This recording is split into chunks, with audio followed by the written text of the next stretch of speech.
अभयं सकलसंशुद्धिर्ज्ञानयोगव्यवस्थितिः दानं दमश्च यज्ञश्च स्वाध्यायस्तपःर्जवम् अहिंसा सत्यमक्रोधत्यागशान्तिरपैशुनम् दया भूतेष्वलोलुप्त्वं मार्दवं ह्रीरचापदम् तेजक्षमा धृति शौचं मद्रोहो नातिमानिता भवन्ति संपदं दैवी नभिजातस्य भारत। गेली 10 वर्षापासून सुरू असलेले आपले हे बाल संस्कार शिबिर याही वर्षी सर्वांच्या सहकार्याने अतिशय छान पद्धतीने चाललेलं आहे आणि या वर्षी कीर्तनकारांना जो विषय दिलेला आहे प्रवचनाकरता तो विषय म्हणजे ज्ञानेश्वरीच्या किंवा श्रीमद भगवद्गीतेच्या 16व्या अध्यायातील दैवी संपत्ती हा विषय या वर्षी प्रवचनाला दिलेला आहे।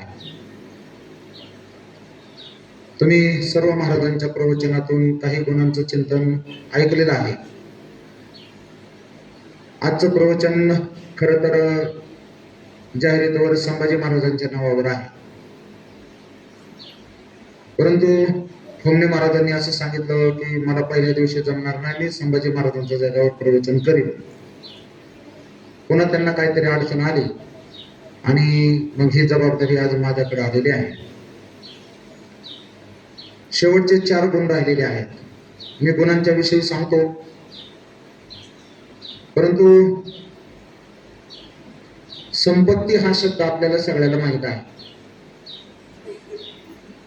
आपल्याला जी संपत्ती माहित आहे ती भौतिक संपत्ती असते। कुठली संपत्ती असते? भौतिक संपत्ती। या ठिकाणी वर्णन केलेली ही आध्यात्मिक संपत्ती आहे। कुठली संपत्ती आहे? आध्यात्मिक संपत्ती आहे।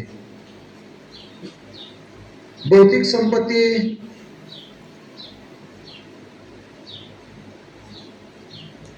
ही प्रारब्धावर अवलंबून असते। काही लोक भरपूर कष्ट करतात परंतु त्यांच्याकडे पैसा येतच नाही, आणि काही माणसं असे असतात की थोडं काम करतात परंतु त्यांच्याकडे भरपूर पैसे येतात। हे असं का होतं? कारण अन्न मान धन हे तो प्रारब्ध अधीन। माणसाने ही संपत्ती मिळवण्याकरता सुद्धा प्रयत्न केला पाहिजेत असं महाभारत सांगतं। क्षणशः कणशाश्चैव विद्यामार्थं च चिंतयेत् क्षणत्यागे कुतो विद्या आणि कणत्यागे कुतो धनम। महाभारताने असं सांगितलं, माणसाने क्षणाक्षणाने विद्या कमवली पाहिजे। माणूस बसून विद्वान होत नसतो, मोबाईल पाहिला म्हणून विद्वान होत नाही, नेट टीव्ही पुढे सारखा बसला म्हणजे विद्वान होत नाही। मग रोज काही ना काही आपल्या डोक्यामध्ये नवीन शिरलं पाहिजे, अभ्यास। म्हणून आपण रोज काहीतरी नवीन पाठ करत होतो, आणि कणाकणाने माणसाने संपत्ती कमवायची असते। कारण संपत्ती सुद्धा तुम्हाला कोणी गरीब असलेल्या आणून देत नाही, हातपाय हलवल्याशिवाय पैसा मिळत नाही। म्हणून आपल्या जीवनामध्ये ही संपत्ती प्रयत्नाने मिळवावी लागते, आणि प्रयत्नाला प्रारब्धाची जोड गरजेची असते। परंतु आपण या शिबिरामध्ये जी संपत्ती विचारात घेतलेली आहे ती दैवी संपत्ती आहे, आणि याच अध्यायामध्ये दुसरी एक संपत्ती, तिचं नाव आहे आसुरी संपत्ती। दैवी संपत्तीचे किती गुण सांगितले तुम्हाला मी? वा। आणि आसुरी संपत्तीचे 6। 6च पण लय डेंजर आहे। 6 आहेत पण लय डेंजर आहे। जसे आपल्या शिबिरातली 5-7 पोरं पण लय डेंजर आहे, तसे हे 6 भयंकर डेंजर आहे। ऐका, 26 गुणातला एक गुण मिळवावा लागतो, एक प्रयत्नाने मिळवावा लागतो। पण आसुरी संपत्तीचं तसं नाही, ते 6 जण आहेत ना, त्यांची लय मैत्री असते। म्हणून बघा, गोंधळ करणाऱ्याची मैत्री लवकर होते। 6 जण असे डेंजर आहेत, एक आला की त्याच्या मागे सगळेच येतात, पाचीच्या पाची। पण आसुरी संपत्ती कशी आहे? एक आला की त्याच्या मागे सगळेच येतात। दैवी संपत्ती तशी नाही, एक मिळवावं लागत। आता उलट या, जाताना दैवी संपत्ती एक गेला की सगळी निघून जाते, आसुरी संपत्ती सगळी निघून जात नाही, एक घालवावं लागत। अशी आसुरी संपत्ती. ते आपण पुढच्या वर्षी मी प्रवचन करायला तो विषय देणार आहे. मग ही जी दैवी संपत्ती आणि आपल्या जीवनात आपल्याला माहित असलेली भौतिक संपत्ती. आता भौतिक संपत्तीची रूप वेगवेगळी असतात. भौतिक संपत्ती, पहिली तर गोष्ट आपल्याला पैसा माहिती आहेत, नोटा माहिती आहेत किंवा ठोकळे माहिती आहेत. ही पण संपत्तीच आहे. दुसरी संपत्ती अजून कन्वर्ट केली जाते. काय? काही लोक ती गुंतवतात, म्हणजे काही सोनं घेऊन ठेवतात. पैसा सांभाळणं धोक्याचं असतं म्हणून काही लोक काय करतात, सोनं खरेदी करून ठेवतात. काही लोक जमिनी खरेदी करून ठेवतात. काही लोक गाड्या घेतात. काही लोक बंगले बांधून ठेवतात. हे काय झालं, ही भौतिक संपत्तीची वेगवेगळी रूप आहेत. हे काय आहेत? भौतिक संपत्तीची वेगवेगळी रूप आहेत. तसं आपण रोज जी दैवी संपत्ती ऐकतोय, ही दैवी संपत्तीची वेगवेगळी रूप आहेत. आपण काय काय ऐकलं? अभय ऐकलं. अभयम सत्व संशुद्धी, ज्ञान योग व्यवस्थिती, दानम तमश यज्ञश्च स्वाध्यायस्तपार्जवम, अहिंसा सत्यम क्रोध त्याग शांतिर पैशुनम, दया भूतेषु लोलुप्तम मार्दवम रीर चापलम, तेज क्षमा, इथपर्यंत आपण ऐकलेलं आहे. 3 श्लोकामध्ये ही संपत्ती सांगितलेली आहे. मी थोडा फरक सांगतो या संपत्तीचा आणि या चिंतनाकडे येतो. ऐका. भौतिक जी संपत्ती आहे, या भौतिक संपत्तीच्या पाठीमागा अनर्थ येतात. काय येतात? अनर्थ येतात. आणि ही जी आपण दैवी संपत्ती ऐकतोय, ही दैवी संपत्ती आपल्याला अनर्थाच्या बाहेर काढते. तुम्ही पोरच म्हणून गोष्ट सांगतो, गंमत. असे 10-15 पोरं फिरायला गेली. उन्हाळ्याची सुट्टी लागली होती. चला म्हणले जरा आपण ट्रिपला जाऊ. मस्त 2 4 व्हीलर गाड्या काढल्या, गेले फिरायला. महाबळेश्वरला गेलता ना. महाबळेश्वरला पलीकडच्या बाजूने लय असा घाट आहे सगळा. सगळी श्रीमंताची पोरं होती. प्रत्येक बोटामध्ये सोन्याची 5-5 तोळ्याची एक अंगठी. कमी बोलायचं नसतं. काय? प्रत्येक बोटामध्ये सोन्याची 5-5 तोळ्याची एक अंगठी. पण त्यांचा एक मित्र होता, तो गरीब होता. त्याच्याकडे काहीच नव्हतं. त्याला मित्र म्हणले चला की फिरायला. तो म्हणला माझ्याकडे काहीच नाही. पोरं म्हणले अरे आम्ही काय मित्र कशाला आहे, तुला काहीच कमी पडू देत नाही, आमच्याकडे चल. मग त्या मित्रांनी त्याला नेला. ह्याच्या बोटात एका बोटात अंगठी नाही, काय नाही. आणि प्रत्येकाच्या प्रत्येक बोटामध्ये काय होत्या? सोन्याच्या अंगठ्या होत्या. ती घाटात गाडी लागली आणि चोरट्यांनी गाडी आणली. हे 100-150 चोरटे होते आणि 10-15 पोर होती. त्या चोरांनी बोटासकट अंगठ्या तोडून घेतल्या. काय केलं? बोटासकट अंगठ्या तोडल्या. 5-5 तोळ्याची अंगठी, 1.5 लाखाच्या वर सोनं गेलं.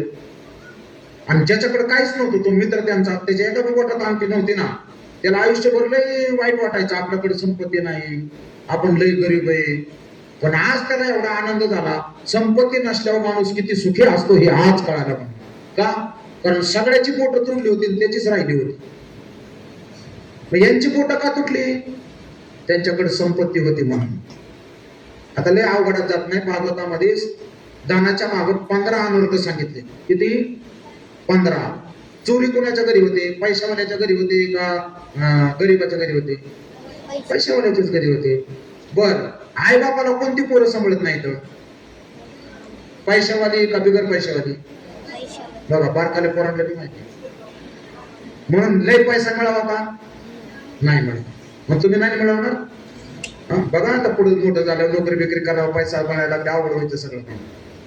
बस ते मारामाऱ्या खून कुठं होतात? पैशावाल्याचे खून होतात का बिगर पैशावाल्याचे खून होतात? पैशावाल्याचे. वा, संयम, हिंसा. खोटं कोण बोलतो? पैशावाला माणूस खोटं बोलतो का गरीब माणूस खोटं बोलतो? आता काहीच करावं लागलं.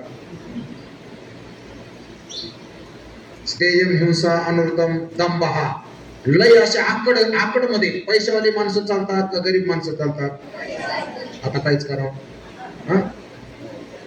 दंभहा. काय सांगितलं? संयम, हिंसा, अनृतम, दंभहा, कामहा. लय हाव. मोठी गाडी घ्यायची, मोठा बांगला बांधायचा, लय जमीन घ्यायची. ही पैशावाल्याला हाव असते का बिगर पैशावाल्याला? आता काहीच करा.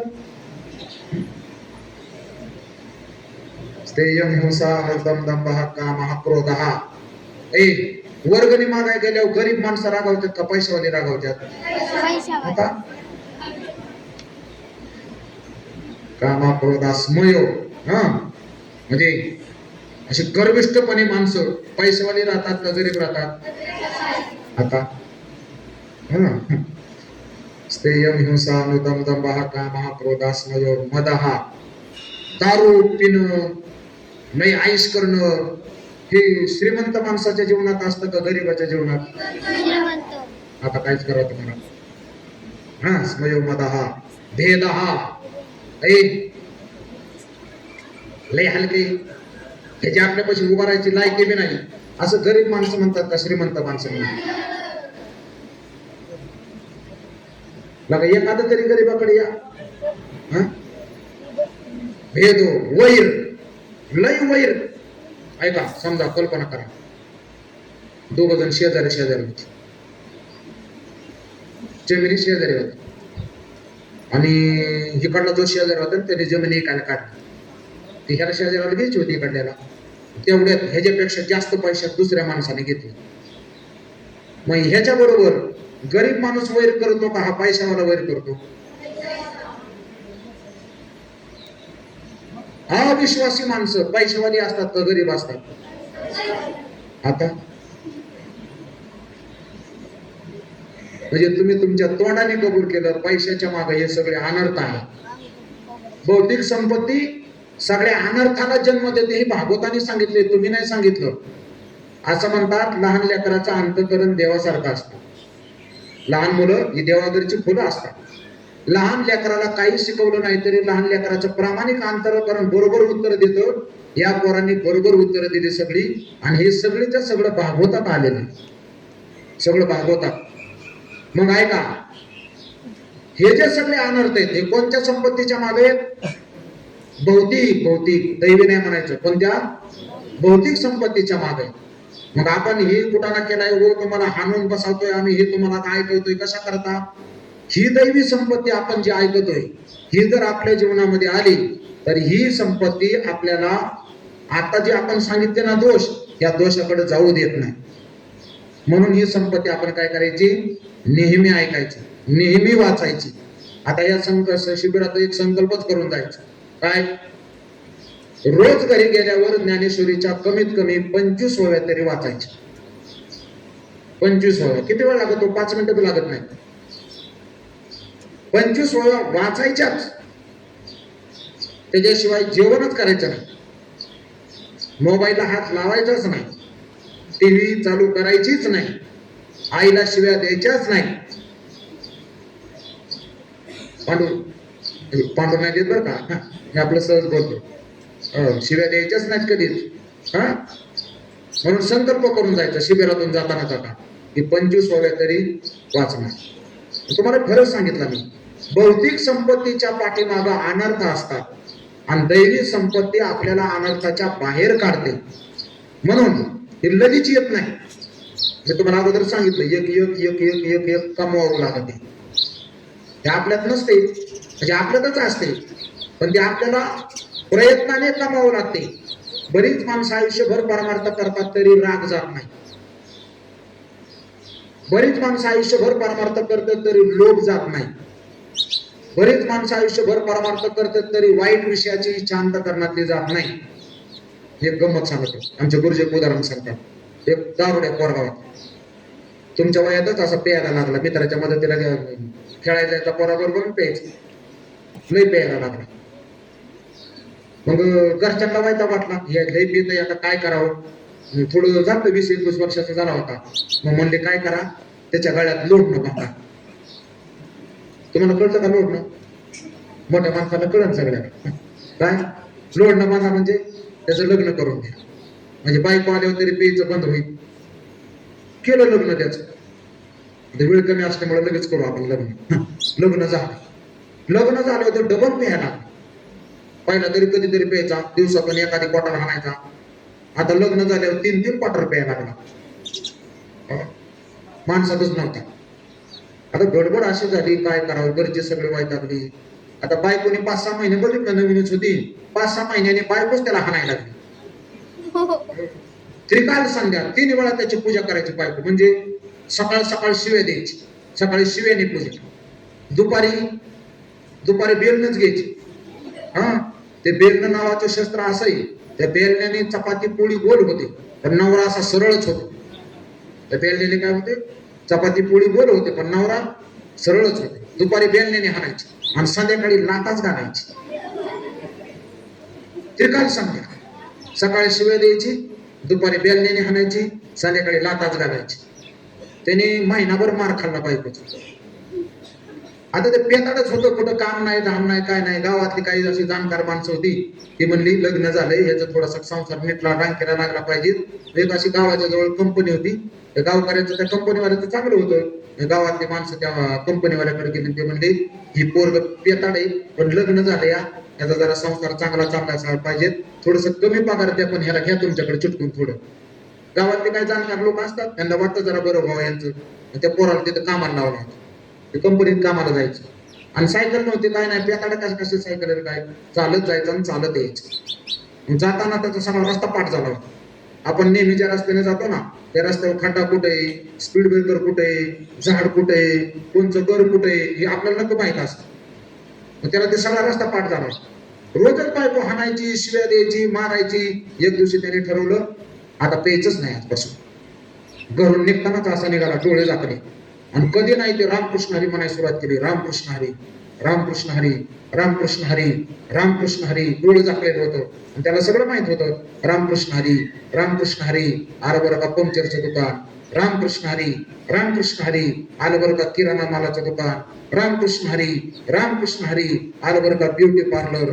रामकृष्ण हरी, रामकृष्ण हरी. आली बरं का पिठाची गिरणी. असं करत करत कंपनीत गेला. नाही ते दुकान राहिलं ना सांगायचं, पिठाच्या गिरणीला खेटून दुकान होतं दारूचं. मग तर त्यांनी मोठी जास्त आवडली. रामकृष्ण हरी, रामकृष्ण हरी, रामकृष्ण हरी असं म्हणत आयुष्यात पहिल्या वेळेस दारू न पिता ते दुकानाच्या पुढे गेला. कंपनीत गेला, इतक्या आनंदात काम केलं, रोजच्या पेक्षा डबलच काम केलं. मालक म्हणला ह्याने काय डबल टाकली का काय, एवढं डबल काम कसं काय केलं. मालक जवळ जाऊन बघतो, वास घेत होतो, वासच येत नव्हता. मालकाला म्हणला मालक असं काय जवळ येत आहे, अजिबात फिरू नये म्हणला, हात बी लावला नाही आज. रोजच्या पेक्षा डबल काम. मालकाला एवढा आनंद झाला, मालक बोरबिलला गेला, मोठा हार घेऊन आला, त्याच्या गळ्यात हार, पेढ्याचा बॉक्स, पेढा दिला त्याला. वा, सुधारला म्हणले. सगळ्या लोकांनी त्याचा सत्कार केला. त्या बात आहे. तो म्हणला वा म्हणला मला माहितच नव्हतं दारू न पिल्यावर एवढा सन्मान होतो म्हणून. बायको बी घरी गेल्यावर आपल्या आता पाठावर बसून पूजाच करीन म्हणला. जाताना सुद्धा प्यायचं नाही. संध्याकाळी काम सुटल्यावर निघाला, सकाळी आला होता तसाच निघाला, डोळे झाकून घेतले, मुठ्या आवडल्या. रामकृष्ण हरी, रामकृष्ण हरी. आलं बरं का कपड्याचं दुकान. रामकृष्ण हरी, रामकृष्ण हरी. आलं बरं का भांड्याचं दुकान. आता तिकडून दुसरी असते ना दुकान. रामकृष्ण हरी, रामकृष्ण हरी. मग तिथं आला बघ दारूच्या दुकानाजवळ, पुन्हा मुठ्या आवडल्या. रामकृष्ण हरी, रामकृष्ण हरी, रामकृष्ण हरी. आयुष्यात दारू न पिता दुसऱ्या वेळा तो दुकानाच्या पुढे निघाला. किती आनंद झाला त्याला. तिथंच हात वर करून नाचायला लागला. तुम्ही डीजे पुढे नाचता तसंच लई नाचायला लागला. आणि तो म्हणला आता सेलिब्रेशन झालंच पाहिजे. मग कसं सेलिब्रेशन करायचं, तो म्हणला एकदाच 2 बाटल्या पिऊ आता, चला. ऐका, हे दैवी गुण आपल्या शरीरामध्ये आणण्याकरता हे सहजासहजी येत नाही. आणि वाईट गुण लय लवकर जात नाही. त्याच्याकरता आपल्याला प्रयत्न करावा लागतो. काय करावा लागतो? प्रयत्न करावा लागतो. पण ते प्रयत्न करण्याकरता अगोदर आपल्याला माहिती तर असलं पाहिजे ना. तुम्ही लय भाग्यवान आहे की तुम्हाला हे तुमच्या वयात ऐकायला येतंय. मला का 15-20 झाल्यावर ज्ञानेश्वरी हातात आली माझ्या. काय 15-20 झाल्यावर ज्ञानेश्वरी हातात आली माझ्या. तुम्ही लय भाग्यवान आहेत. अजून 4थी 5वी 6वी 7वीची पोरे तुमचे हे शब्द कानावून चालले. ऐका, हे नक्की तुमच्या जीवनात कामाला येणार आहे पुढे. आता तुमच्या लक्षात येणार नाही याचं महत्व. तुम्ही मोठं झाल्याच्या नंतर बोलू नको रे, कोण बोलतंय, मी माईकच फेकून मारे निकडून, आता बोलायचं नाही कोणी. आणि म्हणून खर तर ज्ञानेश्वरीचा मुख्य विषय 15व्या अध्यायाला संपतो. 15व्या अध्यायात गीतेचा विषय संपतो. 16वा 17वा आणि 18वा गीतेमध्ये किती अध्याय आहेत माहिती आहे का? 18 अध्याय. किती अध्याय? 18. श्लोक किती? तर 700 श्लोक आहेत. किती श्लोक आहेत? 700 श्लोक आहेत. ज्ञानेश्वरीच्या ओव्या किती आहेत? 9,032 ओव्या आहेत. हा, चला मग याच्यामध्ये 15 अध्यायामध्ये गीतेचा सगळा विषय सांगून होतो. मग 16वा 17वा आणि 18वा हे 3 अध्याय आहेत ना. आपण पेपर झाले नाही खाली याचा राहिल्या पुरवणी घेतो. पुरवणी तसे हे 3 अध्याय पुरवणीचे अध्याय आहेत. पुढचे कशाचे? पुरवणी म्हणजे काय? मागं राहिलेला विषय पूर्ण करण्याकरता हे अध्याय पुढे आलेले.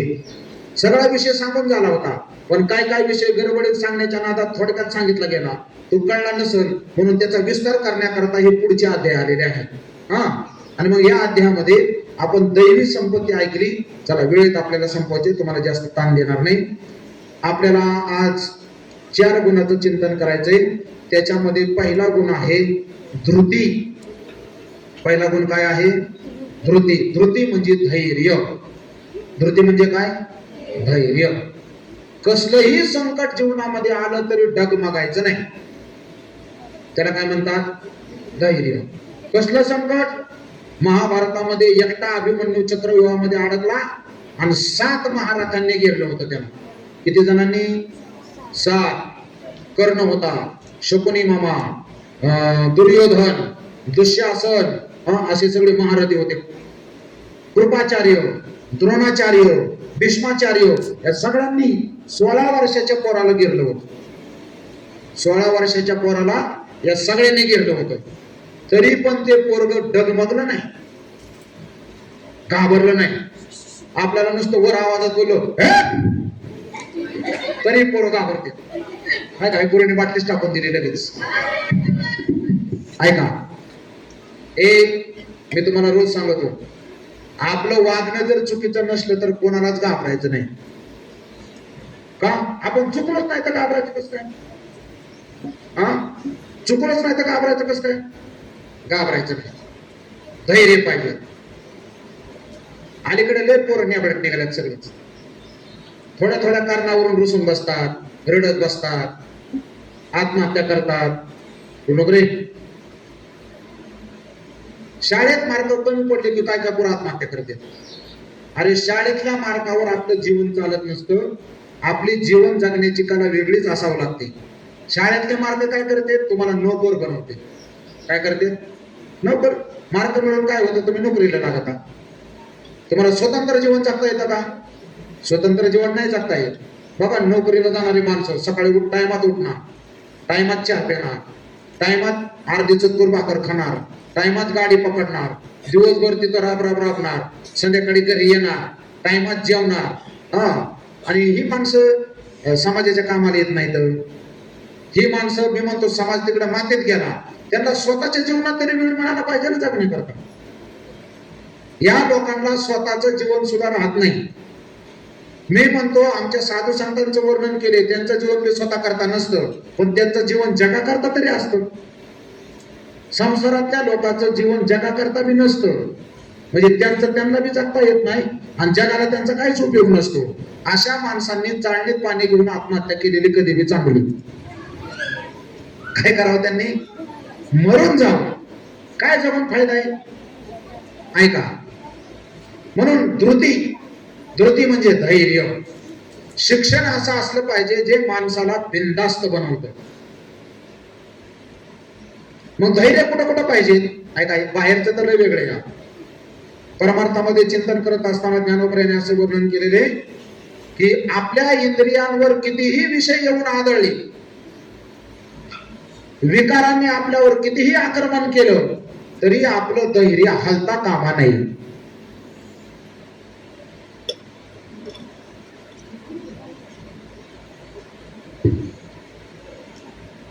तुम्ही बसला येत आता आणि आम्ही सांगितलं मांडी घालून बसा, कोणी हरू नका, टाईट बसा सगळे असे. आणि तेवढ्यात तुमचा लय जिगरी मित्र आला बाहेर आणि तो तुम्हाला मागून फुलवायला लागला. आपल्या जीवनात धैर्य असलं पाहिजे. कितीही कोणी बोलवलं तरी हलायचंच नाही. कितीही काय झालं तरी हलायचं नाही. तुम्ही समजा एखादा अभ्यास करताय, शाळेचा काही विषय तुमचा गणित असेल, इंग्रजी असेल, कळल्याशिवाय तो विषय सोडायचाच नाही. त्याच्याकरता मी धैर्य लागत. काय काय म्हणतात कळतच नाही, द्या ठेवून झोपा, नाही तर मोबाईल बघा. असं नाही, विषय कळल्याशिवाय झोपच नाही लागली पाहिजे तुम्हाला. काय, तो विषय कळल्याशिवाय झोपच नाही लागली पाहिजे. तुम्ही नाथ महाराजांचं उदाहरण ऐकलं का? नाथ महाराज हिशोब करायला बसले होते आणि नाथ महाराज हिशोब करायला बसले, हिशोब जुळत नव्हता, एक पैसा कमी पडायचा. किती वाजेपर्यंत जागले माहिती का? पहाटे 3 वाजेपर्यंत जागे होते. सारखा हिशोब जुळवत होते, हिशोबच गावात नव्हता. आणि पहाटे 3 वाजता त्यांना हिशोब सापडला. आणि पहाटे 3 वाजता सगळे झोपलेले असतात, शांत वातावरण. आणि त्या शांत वातावरणामध्ये नाथ महाराज तुमच्या एवढेच होते बारीक, सापडला सापडला सापडला ओरडे लागले मोठ्याने. त्यांच्या पुढची जागा झाली, ह्याला पाठच काय सापडलं, सगळं गाव झोपलं, ह्याला कोण सापडलं म्हणे. आणि मग त्याच्याकडे आले, अरे एकनाथ काय झालं? गुरुजी हिशोब सापडला, पैसा सापडला. याला सात्विक धैर्य म्हणतात. काय म्हणते? सात्विक धैर्य. आपल्या जीवनामध्ये ऐका, चांगले प्रसंग पण येतात आणि वाईट प्रसंग पण येतात. चांगले प्रसंग आले तर हुरळून जायचं नाही, आणि वाईट प्रसंग आले तर लगेच दुःखी व्हायचं नाही. असं शांत थांबता आलं पाहिजे, धैर्य. चला गोष्ट सांगतो एक. तो अभिमन्यू मेला, मागाशी सांगितलं तुम्हाला, 5-7 जणांनी वेढलं होतं, 16 वर्षाचा एकटाच गडी, आणि युद्धामध्ये त्यांनी मारलं सगळ्यांनी. जुना काळ होता, मोबाईल नाही, काय नाही काय नाही, कुणीतरी जाऊन सांगितल्याशिवाय बातमी कळत नव्हती. अभिमन्यूच्या आईचं नाव सांगता येईल कोणाला? अभिमन्यूच्या आईचं नाव, उपमन्यूच्या नाही म्हटलं मी, अभिमन्यू. अभिमन्यू सुभद्रा, काय नाव होतं? सुभद्रा. मग ती दुसरीकडे राहत होती, सैन्य दुसरीकडे होतं. बोल ना रे. आणि पांडवांच्या त्या गोठ्यामध्ये चर्चा चालली होती की पोरग मेलंय हे तिच्या आईला कोणी सांगायचं जाऊन. भीम म्हणला आपण जाऊ शकत नाही. भीम म्हणला अजून 100 माणसं मारायचे का? लगेच उठतो म्हणला गदा घेऊन. हो, भीम लढायलाच होता ना, लगेच उठतो म्हणला. पण हे मी सांगू शकत नाही. काय काय माणसं धाडशी काम करायला लय बिनधास्त असतात, पण असं दुःखाच्या प्रसंगात त्यांना नाही जमत ते. भीम म्हणला आपल्याला नाही जमणार. अर्जुन म्हणला मी बी नाही सांगणार. 5ही पांडव म्हणले आम्ही सांगू शकत नाही. कृष्णाला सांगितलं, देवा आता तूच बघ काय करायचं. देव गेले. कृष्ण ऐका, सुभद्रेला म्हणतात, सुभद्रे अरे काय आज काय युद्धाची बातमी कानावर आली का? सुभद्रा काय म्हणली माहिती का? जिकडे 5 पांडव आहे आणि 5 पांडवाचं रक्षण करणारा तुझ्यासारखा देव असेल तिकडे विजयच असेल. देव म्हणले विजयच आहे आपला. पण म्हणले आज अभिमन्यू गेला. देवाला डायरेक्ट मेला म्हणायचं धाडस व्हायना. एकूण ते पोरग होतं बरं, काही दारू नव्हतं ना, ते दारू पिणारा मेलं तर त्याचा कोणी विचार बी करत नाही. 7 महाराजाबरोबर लढणारा पोरगा होता तो. देवाला डायरेक्ट म्हणायचं धाडस व्हायला, मेला म्हणून. देव म्हणले गेला. गेला म्हणल्या उत्तरा ती सुभद्रा म्हणली बाहेर गावाला गेला का कुठं फिरायला? देव म्हणला तिला कसं सांगावं. मग देव म्हणले अगं तो कायमचा गेला. काय म्हणले? कायमचा गेला. डायरेक्ट मेला म्हणायचं देवाचं धाडसच व्हायना. मग सुभद्रा म्हणली बहुतेक माझ्या अभिमन्यूने मोठा पराक्रम केला असेल, त्याला तिकडे एखादं राज्य दिलं असेल, मग तिकडे कायमचा गेला असला तर आपण जात जाऊ 15 दिवसातून महिन्यातून भेटायला. आता देवाला राहवलं नाही. ऐका देव काय म्हणले माहिती का? अगं सुभद्रे आज युद्धामध्ये तुझा अभिमन्यू मेला. धैर्य कशाला म्हणतात ऐका. सुभद्रा एकदम शांत होती पहिल्यासारखीच. एकूण एक पोरग मेलंय, एवढं शूर पोरग मेलंय तरी बाई शांत. कधी कधी असं होतं बघा, बोलता बोलता ध्यान नसलं का नाही, माणूस काय बोललाय पुढचं लक्षात येत नाही. देवाला असं वाटलं बहुतेक की ध्यान नसत दिलं. मग पुन्हा देव म्हणले सुभद्रे आज युद्धात अभिमन्यू मेला.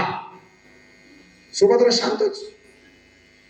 देवाला वाटलं हिने अजून ऐकलं नसेल, थोडं हलवलं. अगं तुझं पोरग युद्धात मेलंय. 2-4 वेळा सांगितल्यावर सुभद्रा खेकसली.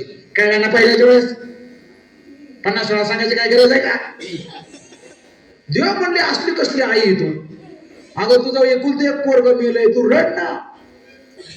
एकुलते एक लेकरू मेलंय 16 वर्षाचं. म्हातारा माणूस मेल्यावर माणसं रडत नाही जास्त, पण तरुण पोरग गेल्यावर हो समजूत करायचं लय अवघड असतं. आणि तो असली कसली आई, रडकी.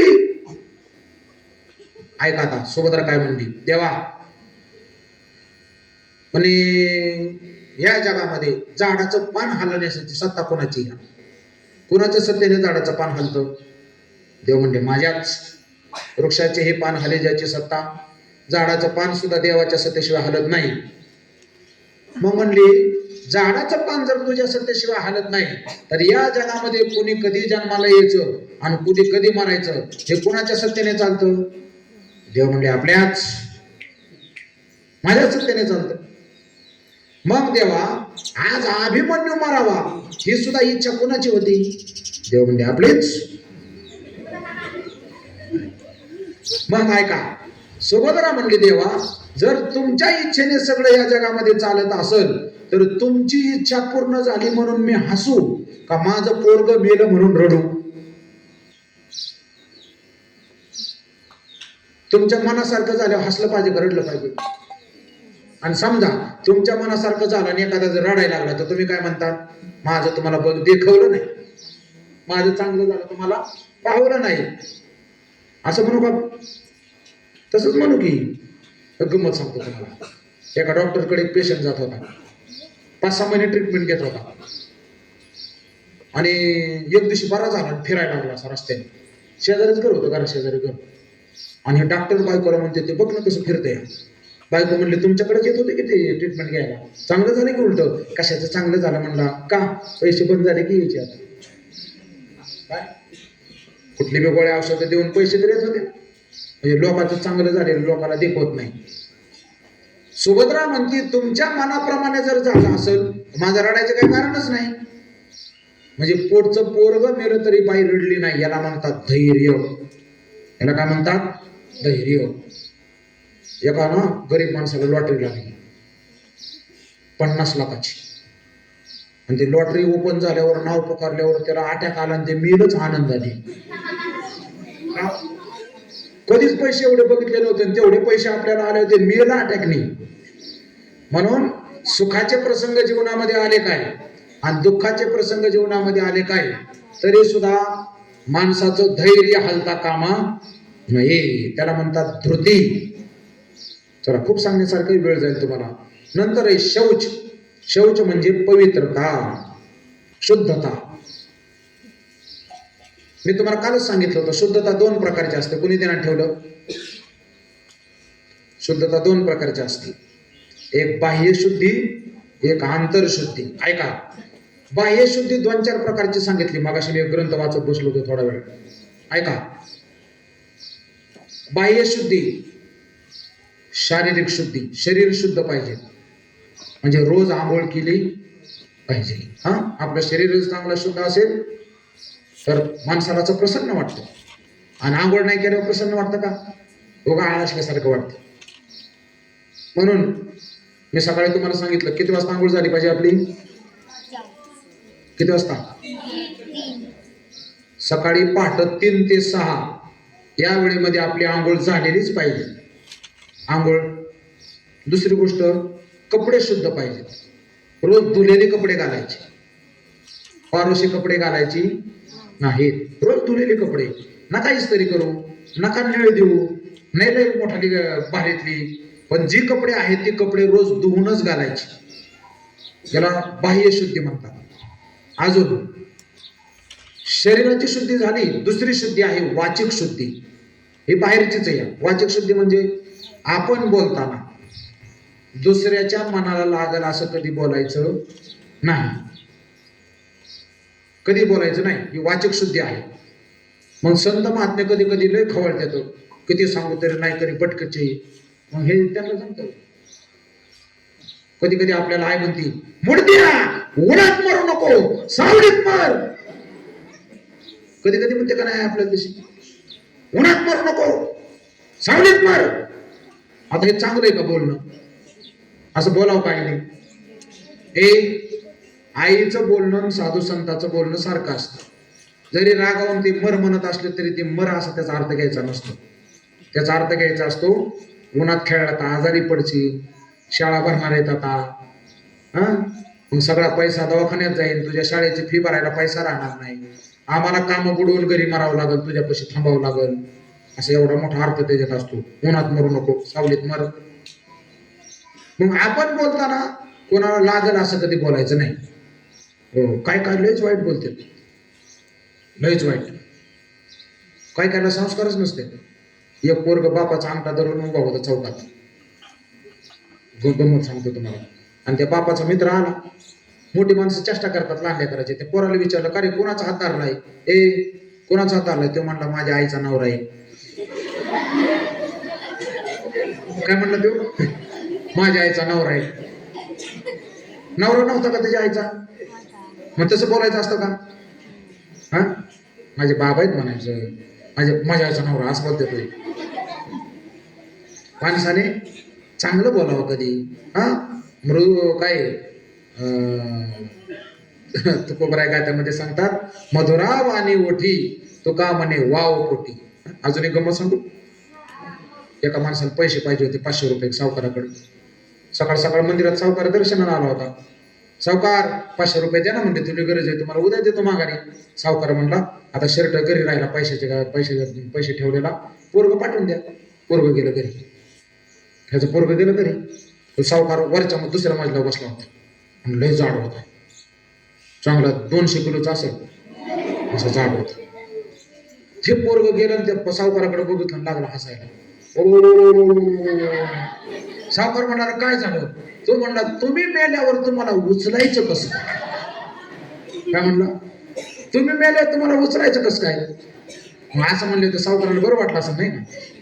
ते सावकाराने कानाखाली लावलेले एका खोलीत कोंडून ठेवलं. बराच वेळ झालं पोरग येत नाही म्हणून दुसरं पोरग पाठवलं. जरे म्हणले, तुझा बारका भाऊ गेला होता पैसे आणायला, काय झालं? सावकाराकडे. तो भाऊ आला आणि भावाला काय म्हणला माहिती का? हो, माझा बारका भाऊ आला. तो कुठे येतो? तुझा बारका भाऊ का? म्हणजे त्याला काय अक्कल बिक्कल आहे का नाही बोलायची? काय झालं? काय झालं? खुशाल माझ्याकडे बघतोय, तो म्हणतोय तुम्ही मेल्यावर तुम्हाला उचलायचं कसं काय? ते पोरग काय म्हणलं माहिती का? जाऊ दे म्हणजे, ते बारीक आहे, त्याला कळत नाही, आपण तुम्हाला तोडू आणि बारीक बारीक तुकडं करून नेऊ.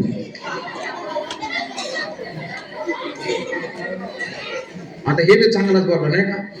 त्याला भले हाणला धरून, त्याला कोंडून ठेवला. आणि बाप आला. दोन्ही पोरं गेली, कुठं गायब झाली म्हणजे का? काका महाराजच्या शिबिरात गेली जेवायला. हा, कुठे गेली पोरं? बाप आला. हो सावकार, माझी पोरं. तुमची पोरं का? म्हणले त्यांच्याकडे संस्कार शिबिराला पाठवलं होतं का नाही म्हणले कधी कुठं. काय झालं?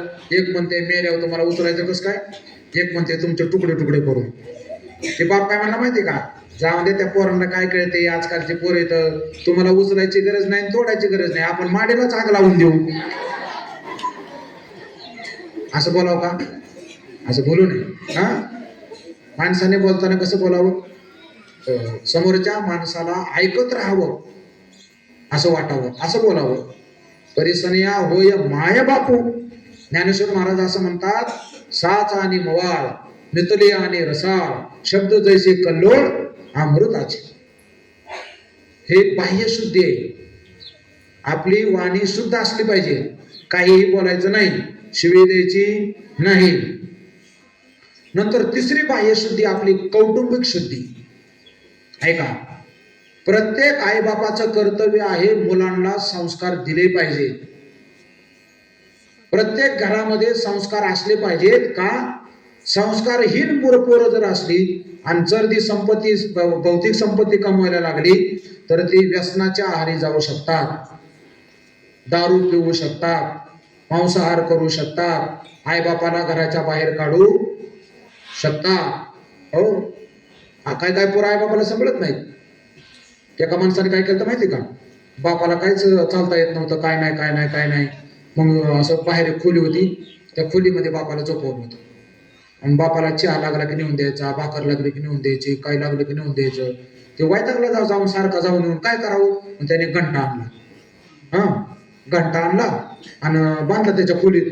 ते राहत होतं तिथं आणि दोरी म्हाताऱ्याकडे दिली. तुम्हाला जर चहा पाहिजे असला तर घंटा वाजवा, भाकर पाहिजे असली घंटा वाजवा, काय पाहिजे असलं घंटा वाजवा. रोज तसं चालू झालं. एक 10-15 दिवस गेल्यावर, महिनाभर गेल्यावर घंटाच वाजली नाही, आवाजच आहे ना घंटेचा. 1 दिवस झाला, 2 दिवस झालं, 3 दिवस झालं. बायकोला त्याने विचारलं, का ग घंटा नाही वाजली? म्हणले नाही वाजली. त्यांना वाटलं म्हातारं गेलंच, म्हातारं गेलंच. आणि जाऊन बघतात तर म्हातारं गुटगुटीत होतं मस्तपैकी. आणि मग पोराने विचारलं, बाबा घंटा कुठे आहे? म्हणले तुझ्या पोराने काढून नेली. ते पोराला बोला, काय म्हणले तू घंटा कशाला काढून नेली? तो म्हणला, तुम्ही तुमच्या बापा करता घंटा आणली या, मग तुम्ही म्हातारा झाल्यावर मी नवीन कुठून आणू घंटा? तुम्ही म्हातारा झाल्यावर मला नाही लागणार ना म्हणले घंटा, मी तुम्हाला बी ह्याच खोलीत ठेवणार म्हणले, तुमच्याकडे बी एक दुरी देणार, आणि तुम्हाला काय लागले की तुम्ही घंटा वाजवले की मी आणून देणार. काय ए ज्या घरामध्ये संस्कार नसतात त्या घरातली पोरं अशीच असतात. हा, म्हणून कमीत कमी तुम्ही शिबिरातून गेल्यावर आता एवढं शिकून जायचं की काहीही प्रसंग आला, आपल्याला आई वडील काहीही बोलले तरी आई वडिलाला उलट कधी बोलायचं नाही. काही बोललं आपल्याला पटत नसलं तर गप्प बसायचं, पण माघारी एक शब्द सुद्धा बोलायचा नाही. या जगामध्ये सगळ्यात मोठे देव जर कोण असतील तर ज्ञानेश्वरीमध्ये ज्ञानोबरांनी सांगितलं, सकळ तीर्थाचे धुरेन जे का माता पितारे. आपल्या आई वडिलापेक्षा श्रेष्ठ देव जगात कोणताच नाही. आपण जर आई वडिलाला शिव्या दिल्या आणि मंदिरात रोज येऊन पूजा करायला लागलो तर ती पूजा देवाला आवडत नाही. तुम्ही लई लोकांना अन्नदान करायला लागला आणि आई वडिलाला जर बोलत असताना उलट तर ते अन्नदान तुम्हाला पुण्य देत नाही. तुम्ही लई तीर्थयात्रेला गेला आणि आई बापाला शिव्या देत असाल तर ते सुद्धा तुम्हाला पुण्य मिळत नाही. आणि तुम्ही कुठंच नाही गेला, 1 रुपया कोणाला नाही दिला आणि आई वडिलाची जर मनोभावे सेवा केली तर ती देवाला आवडते. म्हणून पंढरपूरला देव आले, कशामुळे आले? पुंडलिकाने आई बापाची सेवा केली म्हणून देव पंढरपूरला आले. आलं लक्षात? म्हणून कुटुंबाची शुद्धी, बाह्य शुद्धी.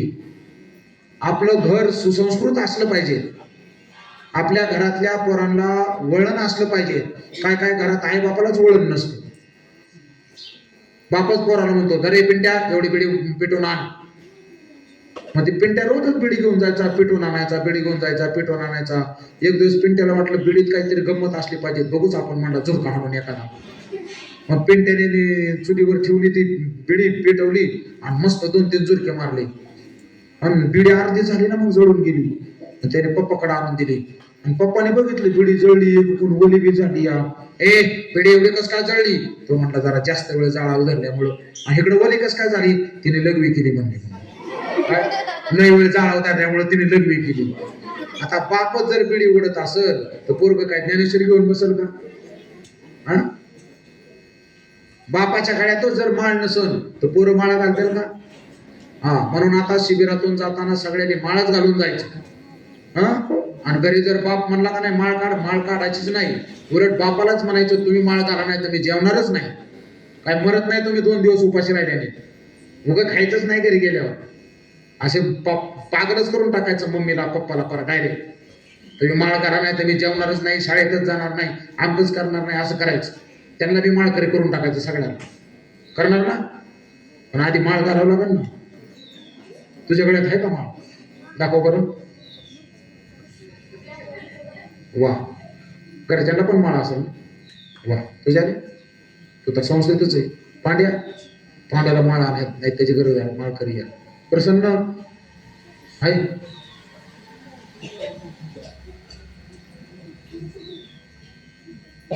वेदांत आहे का माळ? कुठे दाखव. ए हा, गळ्यात दाखव ना. गळ्यात आहे का तुझी चाबरी पोर येतं गळ्यात? वा वा वा. हा, मग काय डोक्यात घालतं दोन माळ गळ्यात म्हणतोय. ए थांबा. ए कुटुंबाची शुद्धी. एक शुद्धी सांगितली तुम्हाला बाहेरची, शरीर शुद्धी. दुसरी काय सांगितली? वाचिक शुद्धी, वाणीची शुद्धी. तिसरी कुटुंबाची शुद्धी. आणि चौथी शुद्धी आहे विचाराची शुद्धी. आपल्या डोक्यात विचार चांगलेच आले पाहिजे. तुम्ही जॉर्ज वॉशिंग्टनचं नाव ऐकलं का? त्याचं चरित्र कधी वाचलंय का? ते शिपाई होता शाळेत अगोदर. काय होता? शिपाई. तो विचार काय करायचा माहितीये का? मी एक दिवस अमेरिकेचा राष्ट्राध्यक्ष होईल. मग तो बेल द्यायला गेला का नाही, शाळेतली बेल, तो काय म्हणायचं माहितीये का? टन टन टन टन टन, अमेरिकेचा अध्यक्ष जॉर्ज वॉशिंग्टन, असं म्हणायचा. मोठं होण्याचं ध्येय ठेवलं का नाही तर माणूस मोठा होतो. म्हणून मोठं बनायचं ध्येय ठेवायचं. ले ट्रॅक्टर ड्रायव्हर हे असलं नाही व्हायचं. ट्रॅक्टर तर कुणी बी चालवते. मग कुणीतरी मोठं व्हायचंय. IPS अधिकारी, UPSC चा अधिकारी, अमुक व्हायचंय, तमुक व्हायचंय, असं काहीतरी काय करायचं, ध्येय ठेवायचं.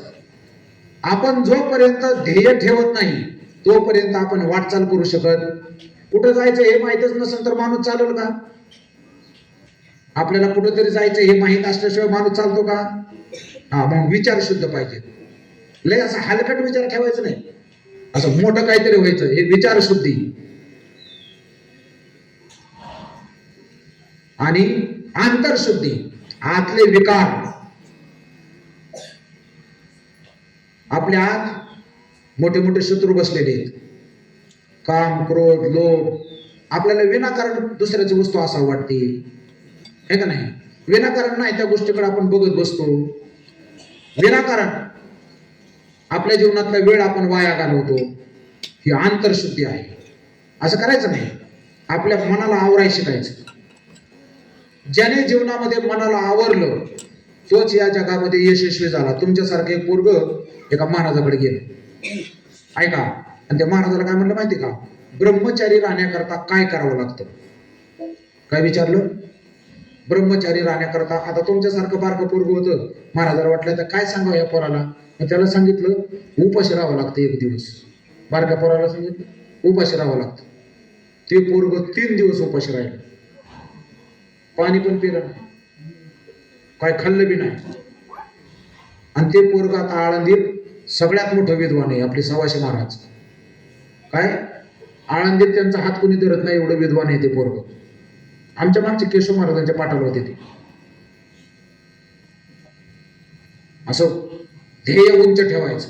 मनामध्ये वाईट विचार येऊ द्यायचे नाहीत. आता जर तुम्ही इकडे तिकडे सटार फटार काही कामं करायला लागला, तुम्ही जीवनात मोठे होऊ शकत नाही.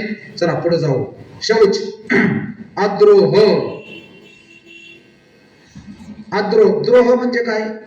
द्रोह आणि क्रोध हे दोन शब्द सारखेच आहेत. क्रोध म्हणजे काय? राग. क्रोध म्हणजे राग. जाता जाता एखाद्याचा पाय लागला, लगेच असं बघतो, ते नाही का, कशाला झालं का, माणसातून चाललाय, इतका राग होतो. काय झालेलं असतं? फक्त थोडा पाय लागलेला असतो. ऐका, घटना घडल्या लगेच जर प्रतिक्रिया आली तर त्याला क्रोध म्हणतात. आणि घटना घडून गेली पण बोललो नाही, पण मनात राखून ठेवलं, मनातून जर द्वेष करत असू तर त्याला काय म्हणतात? द्रोह. इकडे बघा, जेवण आले, झालं 10 मिनिटात सोडणार आहे तुम्हाला मी. द्रोह. द्रोह म्हणजे एखाद्याच्या विषयी सारखं मनामध्ये वाईट चिंतन करत राहणं. वाईट चिंतन करत राहणं याला काय म्हणतात? मस्के. याला काय म्हणतात? द्रोह. द्रोह. दुसऱ्याच्या विषयी सारखं मनात असं वाईट चिंतन करणं याला द्रोह म्हणतात. मग तो द्रोह अंतःकरणात नसला पाहिजे. तुकाराम महाराजांच्या चरित्रातला प्रसंग आहे का? मंबाजी भाऊ होते. मंबाजी भाऊ कोण होते? मंबाजी भाऊ. रोज तुकाराम महाराजांचं कीर्तन ऐकायचे. कीर्तन ऐकायचे पण मनातले मनात म्हणायचे, एकदा तरी या बोरा हाणणार आहे. काय म्हणायचे? एकदा तरी या बोरा ठोकूनच काढ, असे म्हणायचे. आणि एकदा ऐका, तुकाराम महाराजाची म्हैस गेली त्याच्या रानात सुटून. त्याला कारणच पाहिजे होतं काहीतरी. मंबाजी बुवानी त्याला 12 काठ्या मोडेपर्यंत मारलं तुकाराम महाराजांना. किती काठ्या मोडल्या? 12 काठ्या. माझ्या हातात असतील काठी तसली 12 काठ्या मोडल्या. तुकाराम महाराज काहीच बोलले नाही त्याला. उलट संध्याकाळी तुकाराम महाराज तेलाची वाटी घेऊन गेले, त्याच्या हाताला तेल लावतात, पायाला तेल लावतात, आणि त्याला काय म्हणले माहिती का?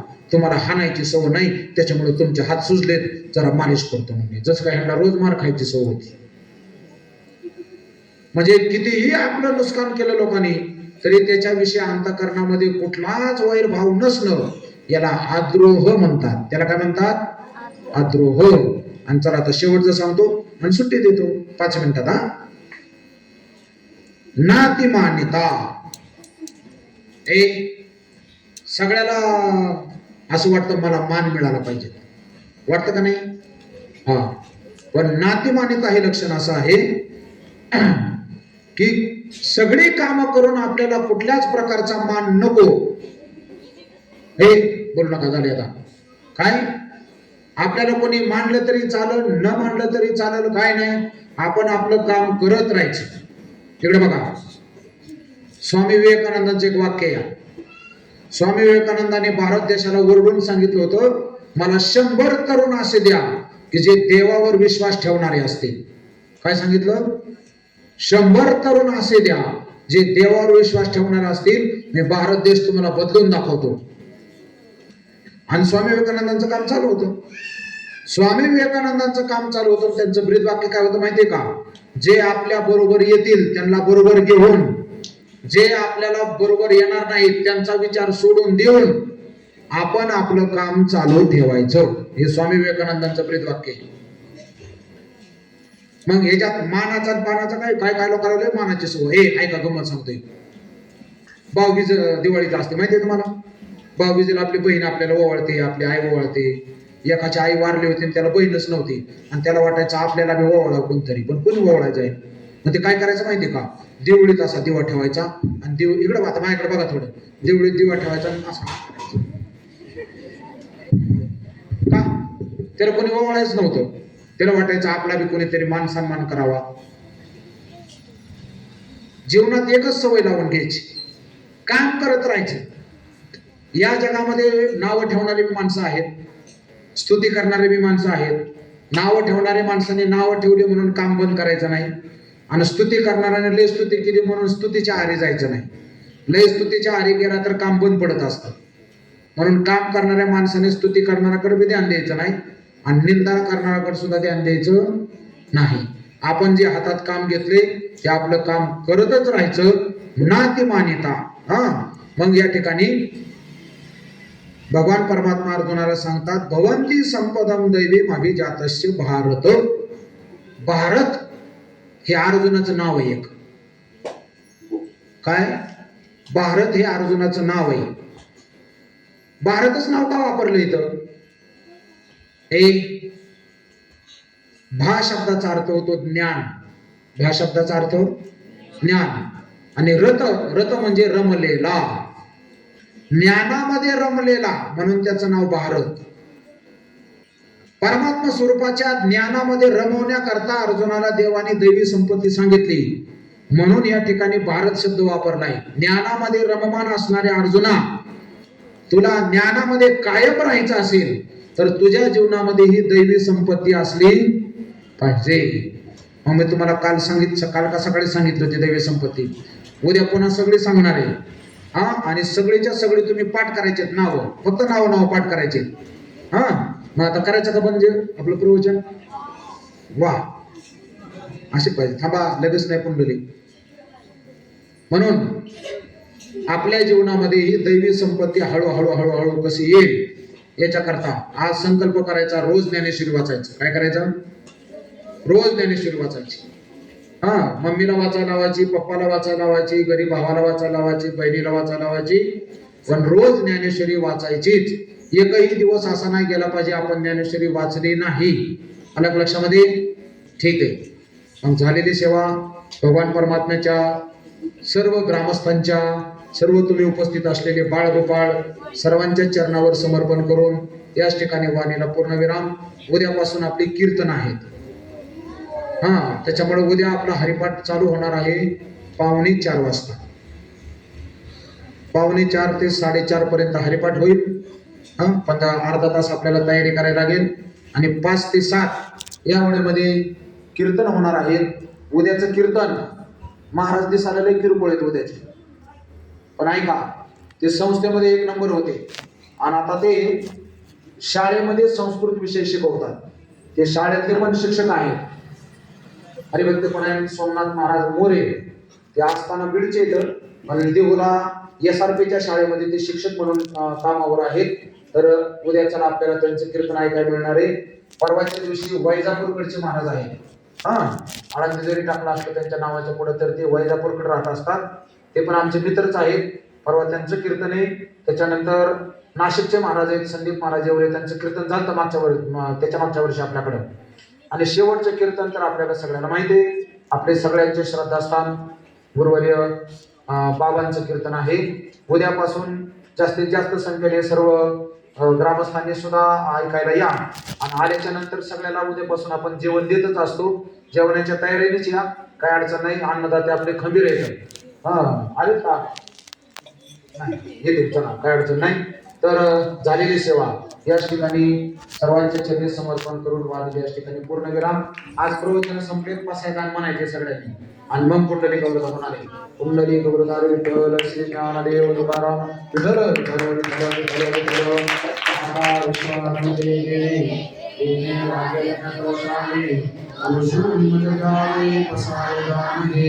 जे भांजे गणपती सांगो या सत्कर्मी गती वाढो गुणा परस्परे करो मित्रजवांचे गुरुपांचे मित्र जाओ विश्व सधर्म सूर्य पाहो जो जे वांछित होते लाभो प्राण जातो वर्ष सगळ मंडळी ईश्वर निष्ठांची मांडी आली अनवरत भूमंडळी एकत्वतया होता सदा कल्पतरूंचे आरव चेतना चिंतामणीचे गाव ओरणे कर्णव विभूषांचे चंद्रमेघे आलांछनव आनंदने तापहीन ते सर्वाही सदा सज्जना सोयरे होतो किंबहुना सर्वसुखी पूर्ण होणे निहिलोकी भजितो आम्ही पृथ्वी अखंडित आम्ही गंधोपतिरे विशेषी योगी दृष्टा पुष्कविने होवावेजी एक मने श्री विश्वेश्वरायो आहुये दान प्रसादो ये